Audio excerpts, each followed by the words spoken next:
What's up, guys? Thanks for checking out the video today. So today we're going to be continuing on the Tomei 2.2 stroker build. Unfortunately, I've gotten a little sidetracked on it, not for any other reason than I was waiting for a few parts, and then of course things got busy around my shop and I needed to work on a few other things. So yeah, so we're going to be back on it today. The next sort of step is assembly on this thing. If you do recall, I did a video pricing out sort of things that at least I wanted on the stroker, and it did get a bit on the expensive side, but that's life. That's the car hobby. There are things that are more expensive, less expensive. You just spend the money you can. It's a hobby, right? So what we're going to be working on today is assembly, and some of it is going to be a bit more intricate, but I'll try and capture as much as I can on this video. So stay tuned for the assembly of the 2.2 Tomei stroker. All right, so got the new engine here set up on the stand, and what we're going to be working on first here is putting on the Tomei crank scraper or slicing baffle kit.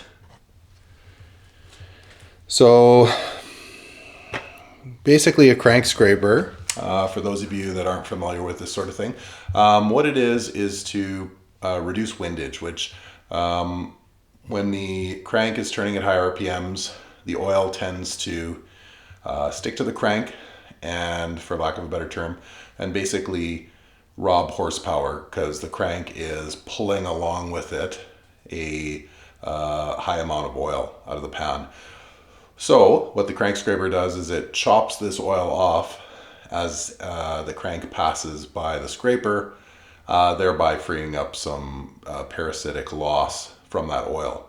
So for high RPM applications, this also can create a situation where having the scraper avoids oil starvation, because it allows the excess oil to be replaced back into the pan, and there's going to be less turbulence. So a crank scraper is a very cheap way to sort of keep down the fluid turbulence down in your oil pan and make sure that not only does it not rob horsepower, but it allows the pickup on the bottom of the engine to pull the proper amount of oil out of the pan. Okay, so we're going to be flipping this over and going to the bottom and starting on the install of this scraper here. Okay, so as far as a crank scraper install on an engine that's out of the car, it's a 2-second job, honestly. In the car, definitely not. You have to drop the pan, you have to pull off a bunch of stuff, but engine on a stand, it takes no time at all to install this. Hence, these kind of scrapers you'd probably want to put on when you're building your engine.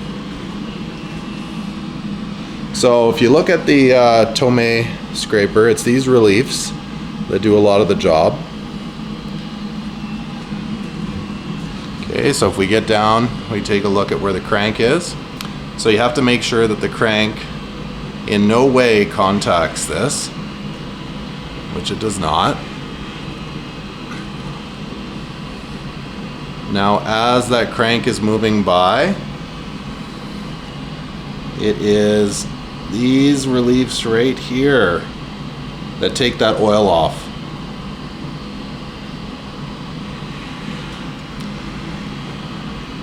Okay, and that's it. Okay, so the two major pieces of this engine build that I haven't done before, that are going to be new, and I'm not going to be 100% certain how everything goes together until I get going here, is this product from Kigley Racing and this product from GSC. So the GSC one is the neutral balance shaft, okay, which I haven't put in before. I'm not exactly sure what you do with the existing balance shaft bearings, whether you spin them or whether you put in something that they supply, that's going to be a guess until I get going here. The other one is the Kigley Racing crank sensor, which looks like a really nice kit. It's supposed to use a standard camshaft position sensor as the new crank sensor off of a reluctor wheel that you put down where the old crank sensor would have been. So that as well I've never done before, so that's going to be an interesting install. So for those two items, I'll try and show you guys how they go together. Not in great detail, but just at least point out definitively how they look when they're installed, and what you should expect on the install, because those are two things that I don't do regularly. So okay, so the GSC shaft's gone in.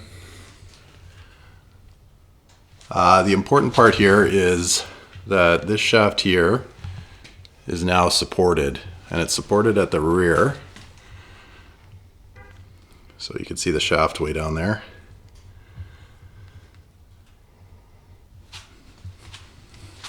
And that's going to stop this from deflecting and causing an oil leak behind the cover. So we decided not to use these, which are provided by GSC, as oiling hole block offs, and that's just because the machinist who did the assembly on the bottom end had already spun the stock bearings, so there was just no reason for it.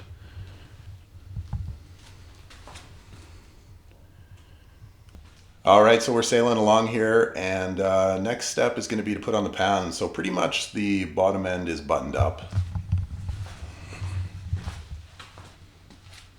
Okay, so we have the oil pump on, GSC neutral balance shaft, which can be turned by hand, no problem.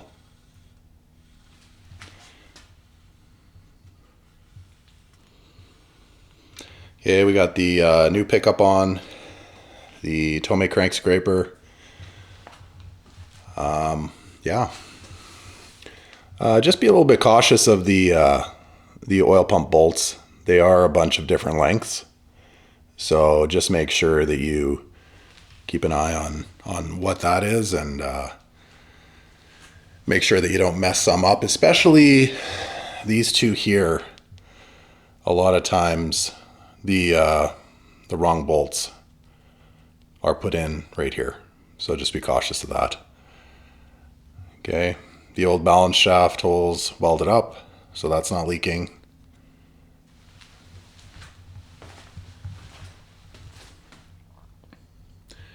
Okay, so with the pickup on and everything else on, we're gonna clean this surface really well so it's nice and dry.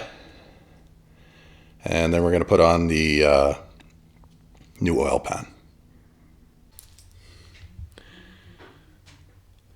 Okay, so on the timing side, we've flipped the engine up. We've moved on to doing the timing, especially the new Kigley sensor here. Now, as you can see, I'm using the reluctor wheel with the missing tooth. That's probably something you should talk to about with your tuner. This is specific to the platform you're using, whether it's Haltech or Link or whatever.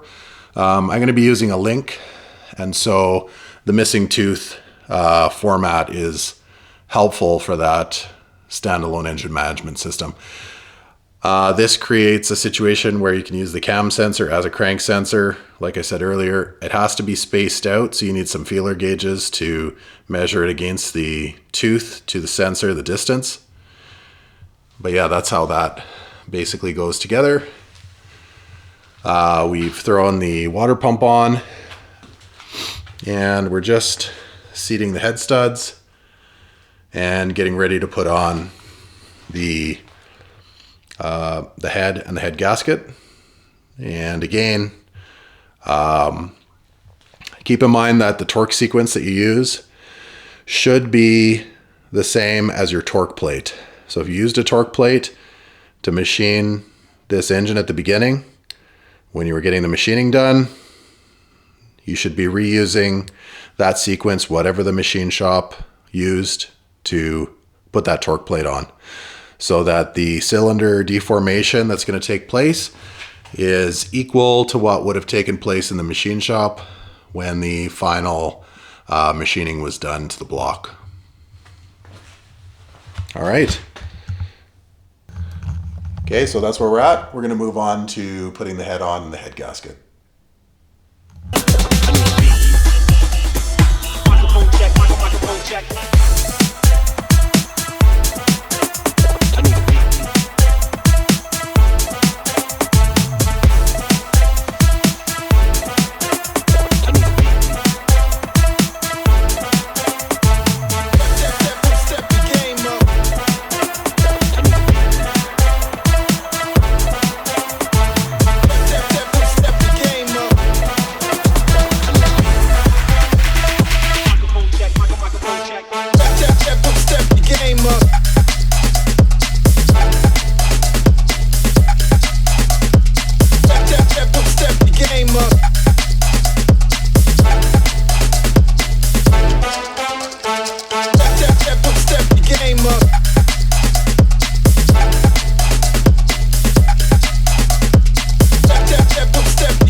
That Kigley bracket is pretty tight, eh? Tolerance wise. Oh yeah.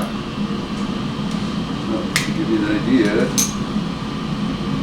Oh, check your fuel gauges away. Because you can barely probably put a piece of paper in there. Oh wow. Wow. Tight tolerances. Yes. It is so nice.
All right, so we are way ahead on the 2.2 stroker build. So all the timing side's done.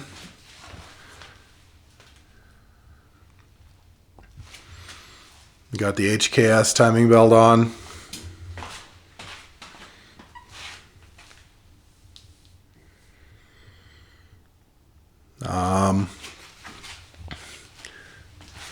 Yeah, timing side went together well.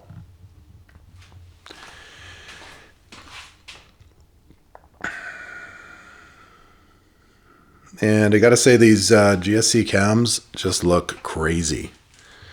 So let's pop this off.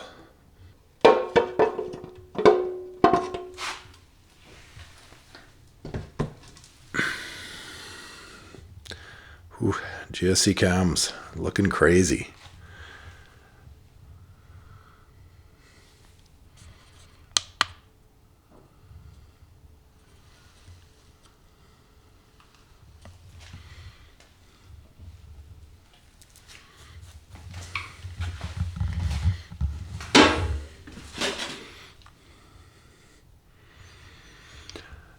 That billet looks really nice.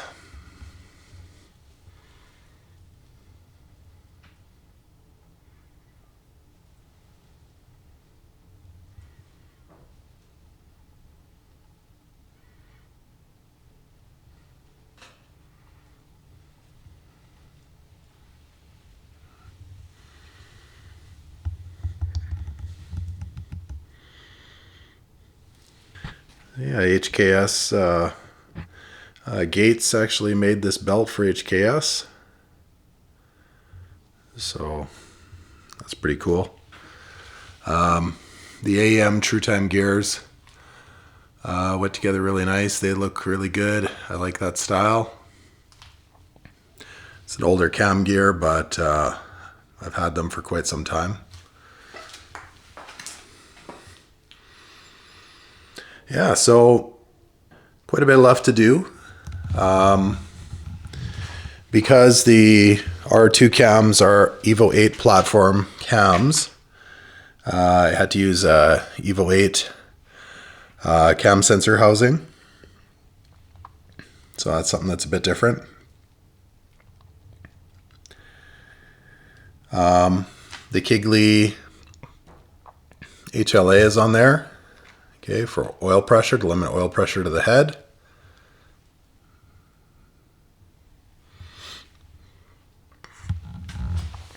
Yeah, so overall, this is coming along really nice. All right, guys, so that'll be it for the Tomei 2.2 liter build for now.